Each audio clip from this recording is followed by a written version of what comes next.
I'm sorry. I understand. You don't have to say anything. If there was a way to rewind time, I would have gone looking for it. It was a chilly spring night. I felt the change of seasons and I was a little irritated. I've been working hard since I was a child to become a professional soccer player. My efforts and skills were recognized and I became a professional, and until recently I was a member of an overseas team. There were times when I felt difficult, but I still love playing soccer. But 2 months ago I got injured in an accident during a match. My husband told me that even if I recovered and returned, I wouldn't be able to play the same way as before. If I couldn't play to my satisfaction even after trying hard to return, I would give up gracefully. I told myself that and ended my life as a player. When my injury had healed, I returned to Japan for the first time in several years. When I feel the change of seasons, I really feel like I'm back in Japan. As I gazed out the window at the night sky with a dazed expression, someone suddenly called out to me from the window opposite. "You're quite mature. Are you acting senile?" The person who called out to me was my childhood friend Yuko, who lives next door. She also just moved back to her parents' house a month ago. She's not feeling bad. "So you're looking pale? Isn't that out of character? Forget about other people and go to bed early. It's already late. I just can't sleep." "You too, right?" "Well, yeah. When I was a kid, I didn't think much of it, but it's beautiful." "The night sky from here." "Yeah, maybe it's because the air is so clean. When I'm like this, I feel like I've gone back in time." "Have you decided what you're going to do when you get back to Japan?" "Well, I don't have any specific plans yet. For now, I'll just help my parents with their work while I'm rehabilitating." I can't really picture it. Working at a factory. It can't be helped. I haven't done anything other than soccer. After a brief silence, Yuko spoke up. "Hey, do you have any plans for next week?" Nothing in particular. "So, how about we go on a hot spring trip together? You, Me and me? Yeah, since we've come back to Japan after such a long time, let's enjoy ourselves."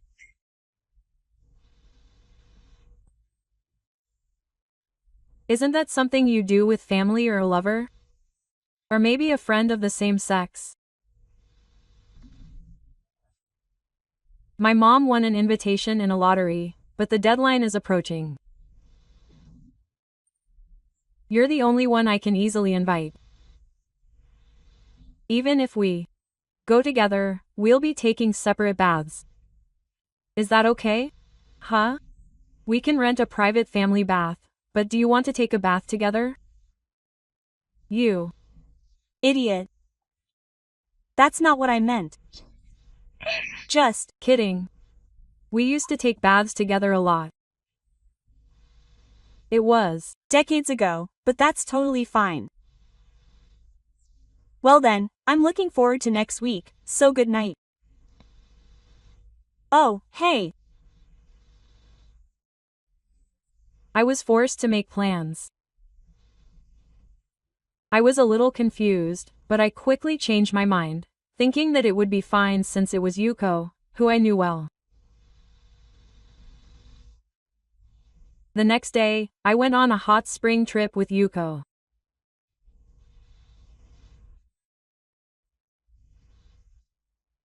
Because of our ages, people might mistake us for a married couple or lovers when a man and a woman stay together, but the only thing that's certain between us is that we're childhood friends.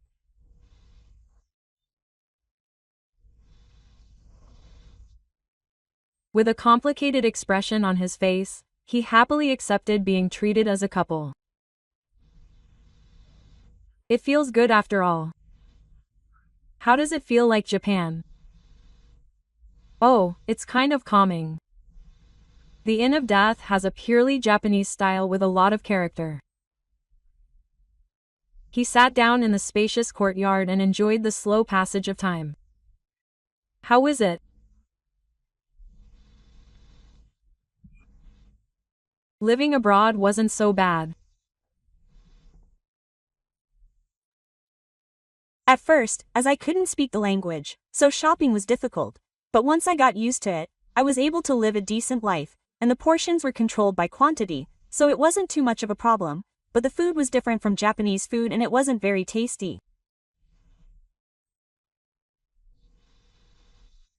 The Japanese atmosphere was strong throughout, but all he talked about was food. There was no sex appeal. Sex appeal? It would be strange to expect that from me. Didn't you have a girlfriend? I'm sure she's popular. Soccer player. I didn't date anyone in particular. I had some women I got along with, but I didn't have any particular desire to get married, and I wanted to focus on soccer more. So you were having fun. Well, I wouldn't trust someone who approached me in a somewhat sexual mood.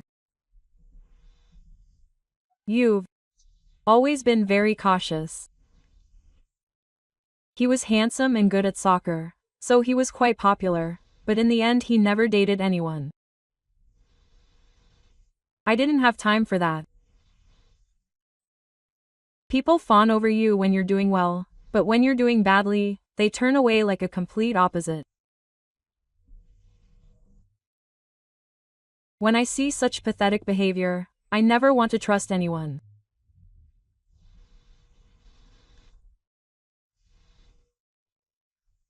Even the people who used to be so close to me when I was still playing, most of them disappeared the moment I got injured and had to retire. That just shows how little interest they had in me. When I realized that, my pride was deeply hurt. That's why I decided that it was even better not to open up to anyone. That's why I decided to keep protecting my heart. How is it for Yuko? I heard it was tough. Yeah. Well, it was tough. 5 years ago, Yuko, who was working as a 10th-ranked player, went on an arranged marriage at her parents' suggestion.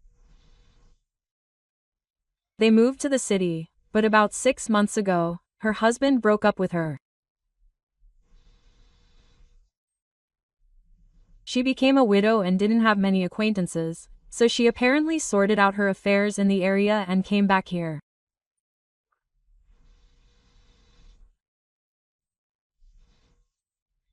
After meeting and getting married, I felt somewhat happy, and I vaguely thought that this is how families and married life are for everyone.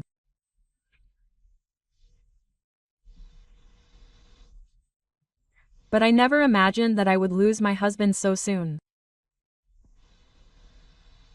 That's right. But you were happy, weren't you? The time we spent together. Yuko remained silent when I asked her, and just gave me a lonely smile.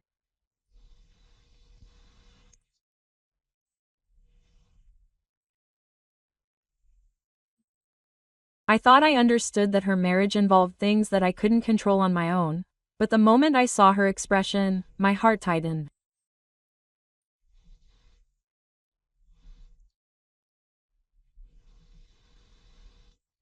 My life has been mostly at the mercy of my father. I feel like I've made countless choices of my own. Yuko's father was a very strict man. He cared about Yuko as a single person. He also seemed to interfere quite a bit in the men she dated. Apparently, the man Yuko chose as her partner was an elite banker and a promising young man.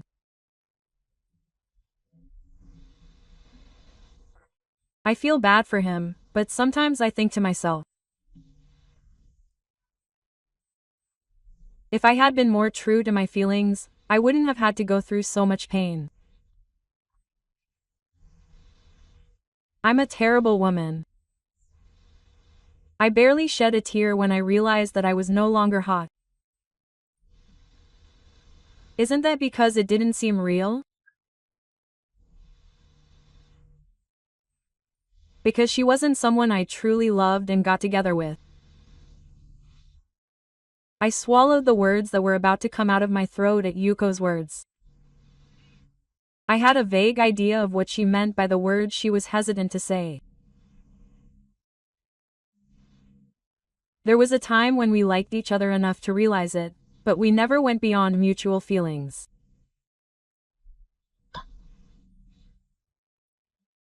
I had dreams of becoming a professional, and Yuko was bound by her father to focus on her studies above all else when she was a student. So we went our separate ways without ever dating. When I decided to transfer overseas, Yuko had just become a high school student. I couldn't bring myself to be so selfish and ask her to follow me when she had worked hard to get there.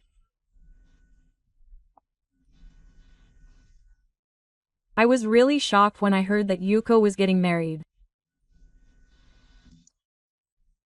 But I had no right to be hurt because I couldn't tell her how I felt at the crucial moment. I told myself that and kept turning a blind eye to the fact until now. Should I go back to my room now? If we continue talking any longer, we'll get deeper into it and I won't be able to keep my composure. I turned my back on Yuko, forcing the conversation to end. It was hard to see Yuko's lonely face any longer. Good night then. After dinner, we returned to our respective rooms from the meeting venue. The conversation from the day kept crossing my mind and I couldn't fall asleep. After going to the large public bath by myself to wash off the sweat, I tried to get slightly tipsy in the lounge provided, but my mind was filled with Yuko's lonely expression. Thinking about it won't bring back time, so I'll go to sleep. It was past midnight. I had returned to my room and was lying in bed with my eyes closed when I heard a soft knock on the door. When I went outside, Yuko was standing there, not saying anything. Even though she was silent, I already knew what she was trying to say. I had been feeling the same way, and I was desperately trying to keep myself from doing so. I invited her in, but I couldn't refuse Yuko, who was hugging me with tears in her eyes. I'm sorry. I understand. You don't have to say anything. If there was a way to turn back time, I would have gone looking for it. In this life, I had achieved my dreams and gained temporary glory, but the emptiness never filled me. Although the reasons are different, I think Yuko has been living with the same emptiness. It would be strange if we weren't attracted to each other now that we've lost all ties. There's no need for words between us. Hot breaths flowed from our lips as we pressed them together. We were now pouring out our feelings that had lasted for 20 years. Please. Don't talk anymore. Don't talk. Don't talk. In the dark moonlight, our keys came together as one. In a room littered with discarded bathrobes and obi, we confirmed our love for each other. What are you going to do now? Yuko asked in a sweet voice, wearing a kimono before dawn. I haven't decided on anything specific, but I'm going to move away from my parents' house. I'm thinking of trying to coach a soccer club. But there aren't many people around there, so I'd like to go somewhere a little more urban. That's right. Even though we had told each other that we were going to meet again, Yuko lowered her eyes when she realized that we were going to be separated again. Won't you come with me? I don't have a job lined up yet, and I may not be in a position to say this, but I don't want to give up on anything and regret it.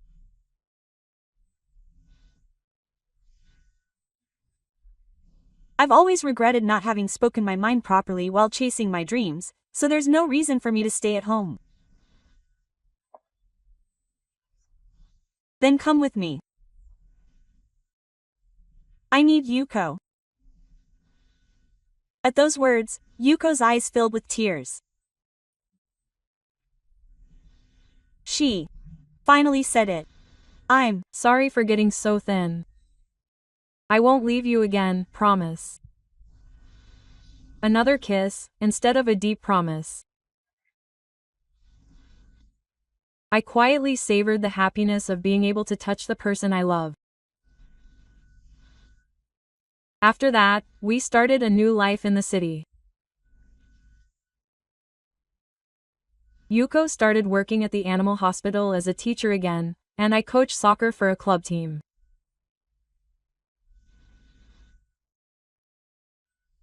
Yuko's father was against taking Yuko with him, but for the first time in her life, she insisted on her opinion to him. Her courage inspired me to return to a job where I could be involved in soccer in earnest. With Yuko by my side, I feel motivated to do my best. She is the source of energy that drives me now. Hey, let's go to a hot spring again. Maybe next holiday or something. Okay, but you like it, don't you? You still have something left to do about going to a hot spring.